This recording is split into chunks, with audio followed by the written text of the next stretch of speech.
តែមួយប្រភេទដែលមានតម្លៃជាងគេនៅលើពិភពលោកនៅប្រទេសកម្ពុជាគេរកឃើញរ៉ែប្រេងកាតនៅក្នុងដីក្រោមបាតសមុទ្រនិងក្រោមដីបាតបឹងទន្លេសាបបច្ចុប្បន្ននេះក្រុមហ៊ុនវិនិយោគទុនជាច្រើនកំពុងចរចាជាមួយរាជរដ្ឋាភិបាលកម្ពុជាដើម្បីបូមប្រេងកាតនៅក្នុងសមុទ្រខ្មែរតាមអ្នកស្រាវជ្រាវបានឲ្យដឹងថាប្រេងកាតនៅប្រទេសកម្ពុជា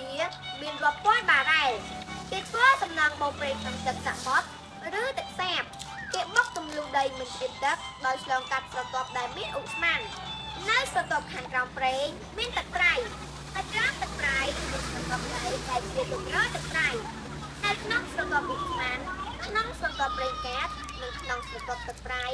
តែសង្កេតឃើញមានសិលាស្បោតនៅពេលបុកបំពង់ដល់ឧស្ម័នគេដឹងថាជិតដល់ស្រទាប់ប្រេងហើយដូច្នេះគេមានការប្រុងប្រយ័ត្នមិនឲ្យការបុកនេះជ្រុលហួសនាំឲ្យប្រេងកាតបាញ់ឡើងខ្លាំងពោះបំពង់បង្ហូរប្រេងដែលគេបូមពីក្នុងដីទៅហូរចូលបំពង់បង្ហូរទៅកាន់រោងចក្រចម្រាញ់ប្រេងកាតគេបានប្រេងច្រើនប្រភេទពីការចម្រាញ់ប្រេងឆៅដូចជាប្រេងកាតសម្រាប់យន្តហោះប្រេងសាំងប្រេងកាតប្រេងម៉ាស៊ូតប្រេងលុតអិលនិងកាកសំណល់សម្រាប់ចាក់ក្រាបដោយថ្នល់ប្រេងកាតហៅឬមាសខ្មៅមានប្រយោជន៍ក្នុងការអភិវឌ្ឍសង្គមសេដ្ឋកិច្ចប្រទេសដូច្នេះកូនខ្មែរគ្រប់រូបត្រូវចូលរួមថែរក្សាសម្បត្តិធម្មជាតិទាំងក្នុងដីនិងក្នុងទឹកឲ្យបានគង់វង្សជារៀងរហូតសូមអរគុណ